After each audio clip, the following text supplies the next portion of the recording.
Un récit de Konaté Moussa, les faits ainsi rappelés, place à présent Dimanche Magazine et nous recevons pour ce rendez-vous de ce 13h, Dr Jacques Dolazier. Bonjour, vous êtes docteur en relations internationales, enseignant-chercheur à l'université Félix Houphouët-Boigny d'Abidjan. Cette crise, de son commencement à son dénouement, nous en parlons maintenant. Alors des militaires en mission humanitaire, emprisonnés, condamnés, puis libérés, tout ceci serait parti de quelques incompréhensions. Oui, tout à l'heure, nous venons de bien écouter la chronologie des faits, de l'élément que vous avez passé. Effectivement, sur un simple malentendu, on pourrait dire une erreur administrative. Et Dieu seul sait qu'en sciences administratives, les erreurs c'est nul n'est infaillible. Nul n'est infaillible parce que on peut faire des transmissions de dossiers à l'heure, anticipées, et souvent dans la gestion des hommes, dans la gestion des entités de l'administration, il peut arriver des couacs. Et de ces couacs-là, lorsqu'on s'en aperçoit, on essaie d'apporter des moyens de correction. Et ça existe. Et ça s'appelle le bon sens et la bonne gestion. Alors, docteur, des soldats ivoiriens donc condamnés, graciés puis libérés. Alors, depuis hier, rentrés au bercail, cette crise aurait-elle pu connaître un dénouement autre que celui-ci? Non, pas autre dénouement. Pas autre dénouement, c'est juste la diplomatie.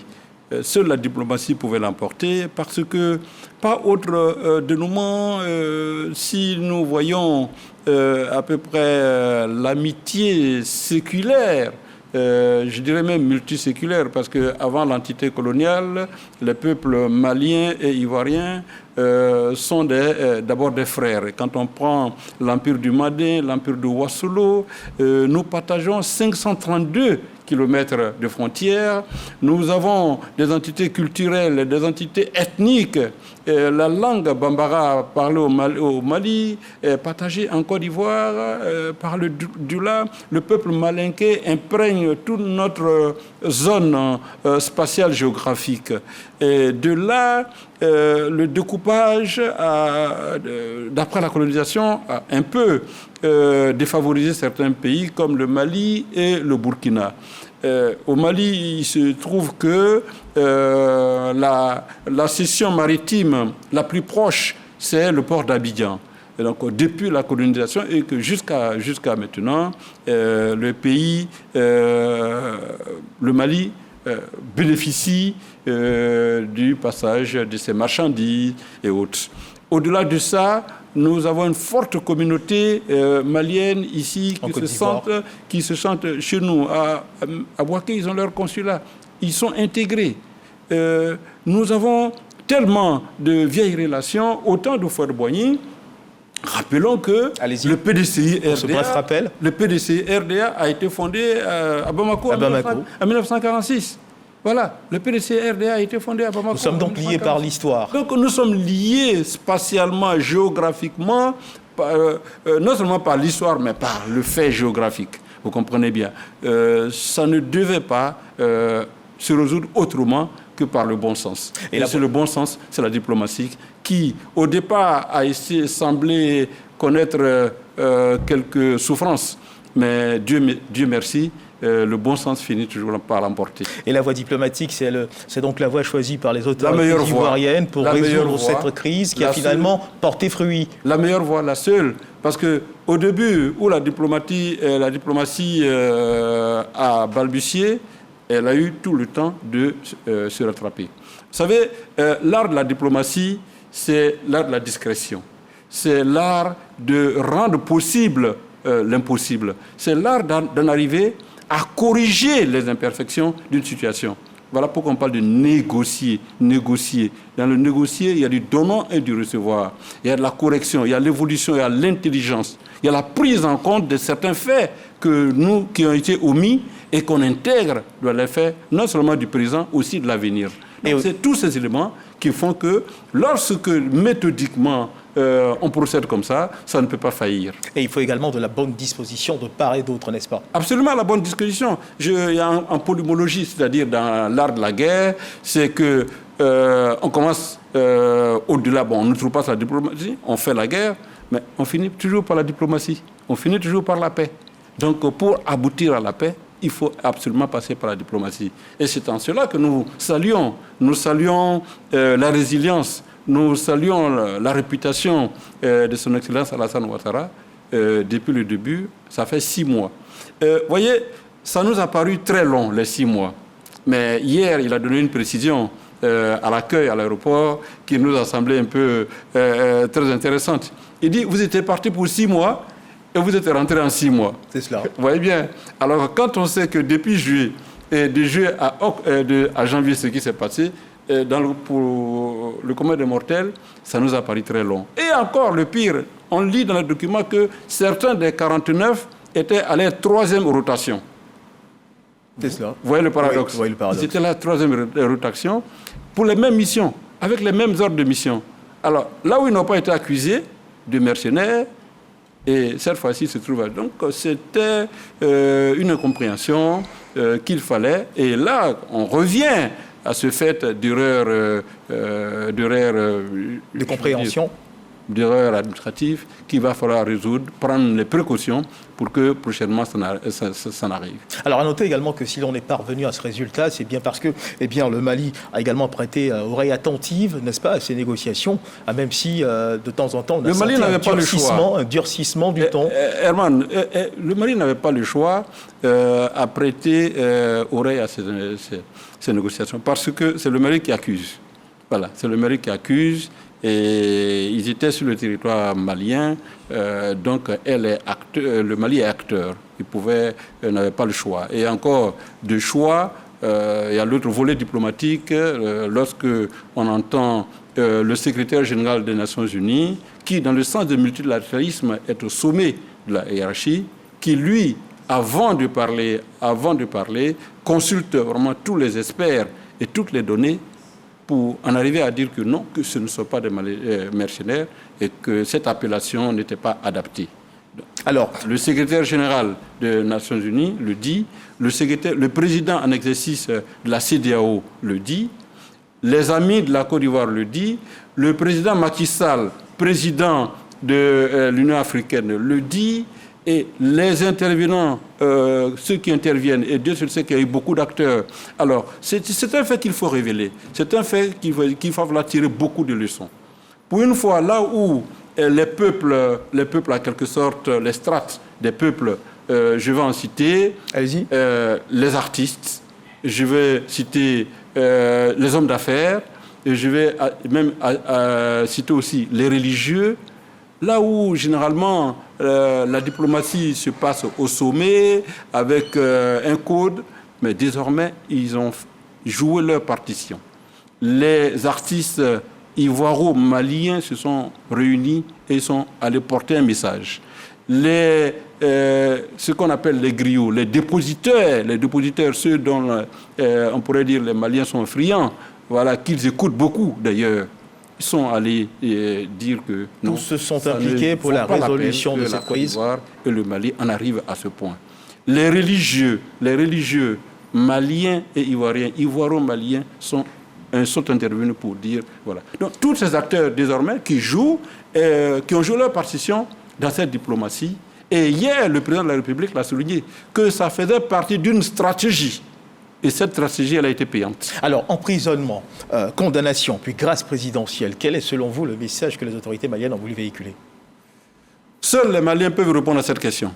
Seuls les Maliens peuvent répondre à cette question parce que emprisonnement, accusation, emprisonnement, détention, détenus, des chefs d'accusation qui sont graves en matière juridique. Et puis encore pour finir à un procès qui resterait dans les archives de l'histoire, vu sa rapidité, vu son contexte. Je pense que désormais, seuls les Maliens peuvent répondre à cette question. Mais nous, Ivoiriens, en fait, les autorités ivoiriennes, à sa tête le président de la République, à défaut de sérénité à un certain moment, parce que ça prenait vraiment de l'escalade à un certain moment. Et une certaine désescalade, donc on s'était inquiété. Le chef de l'État qui a su gérer avec maestria, justement. Absolument. Bon, vous voyez qu'aujourd'hui, la politique est la chose de tous. Quand je dis la politique est la chose de tous, on a ce qu'on appelle les réseaux sociaux, et vous savez très bien ce qui se passe. Il y a toutes les formes de manipulation. Tout le monde est journaliste, les débats tout le monde est objecteur de conscience, tout le monde est donneur de leçons, tout le monde est inventeur, tout le monde... Ça, à un certain moment, même, moi je connais la famille d'un des détenus qui était là-bas. Je parlais à sa mère, elle me dit, mais attends, je ne comprends pas. Ce n'est pas la première fois que mon fils participe à cette mission. Comment cette fois-ci, on l'accuse? Voilà. Il y a eu un certain moment de doute, même de la part des parents, de la part des épouses, de la part des amis. Donc, alors que la réalité était que, bon, seuls les Maliens peuvent répondre. Et il faut noter également que les autorités, effectivement, il faut noter également que les autorités ivoiriennes ont toujours été aux côtés des familles de ces détenus pour les soutenir dans les moments les plus difficiles. Ça également, c'est à signifier. Oui, mais lorsqu'on part en mission, vous voyez, ils avaient des ordres de mission, et le président en a assumé la responsabilité. Il a dit que oui, je vous ai envoyé en mission. Vous êtes allé en mission au nom de la Côte d'Ivoire. Écoutez, quand on envoie des soldats ivoiriens au nom de la Côte d'Ivoire, ils vont en mission, la Côte d'Ivoire ne peut qu'assumer la responsabilité. Alors, c'est une obligation régalienne. Pour la résolution de cette crise, on a vu l'implication des Nations Unies, de beaucoup de chefs d'État. Alors, quel est le signal? Qu'est-ce que cela démontre? Non, je veux dire, c'est révélateur que la Côte d'Ivoire a beaucoup d'amis. C'est révélateur que la Côte d'Ivoire compte. C'est révélateur que la Côte d'Ivoire est un pays important dans le concert des nations. Vous savez que normalement, lorsque votre maison brûle et que vous n'avez pas beaucoup d'amis pour vous prêter main forte, vous devez vous inquiéter. Effectivement. À un certain moment. Nous étions devant, la Côte d'Ivoire a eu un problème avec le Mali, un problème qui n'en était pas un.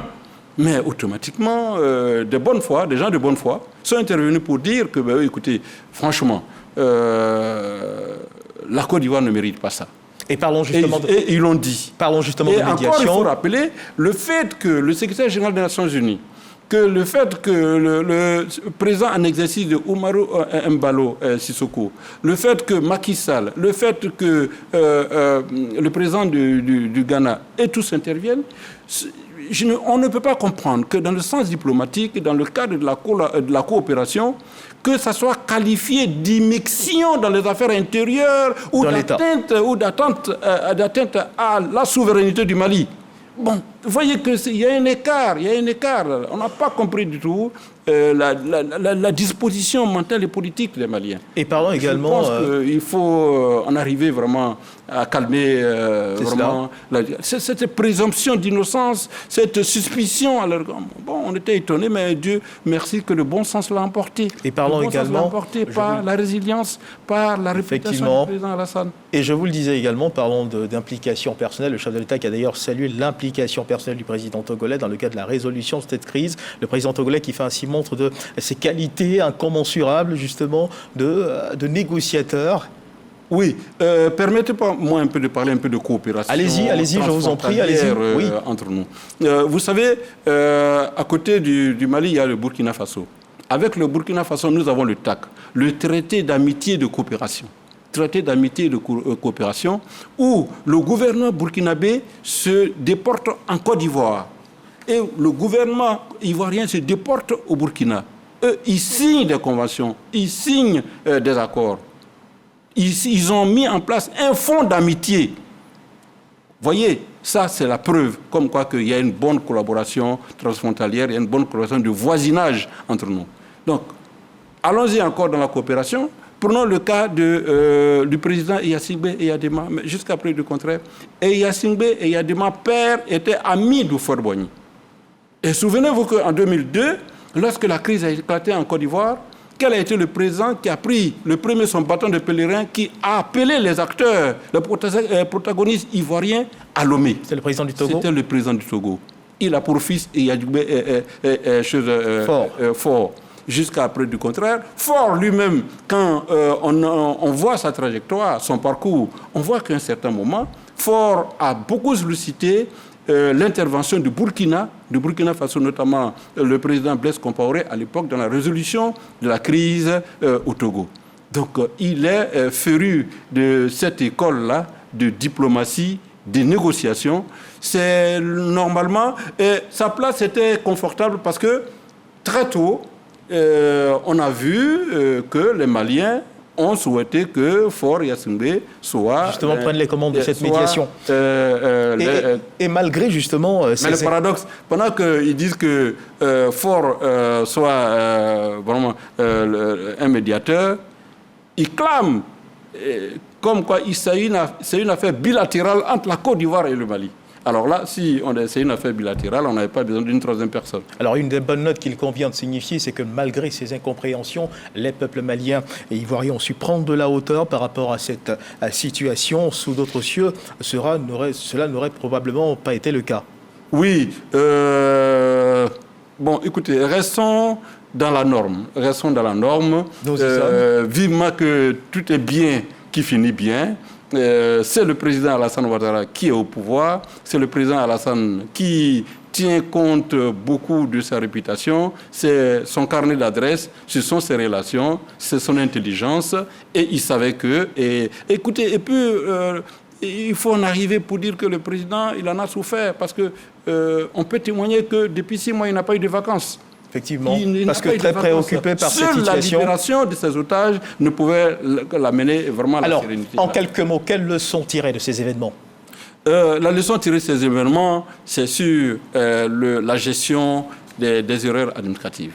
Voilà, il faudrait que nous nous abstenions lorsque nous envoyons des soldats en mission, que ce soit au Mali, que ce soit ailleurs, et qu'il y ait une entité compétente qui évite ce genre d'erreurs. Alors, docteur Jacques Dolasier, merci d'avoir été avec nous sur ce plateau.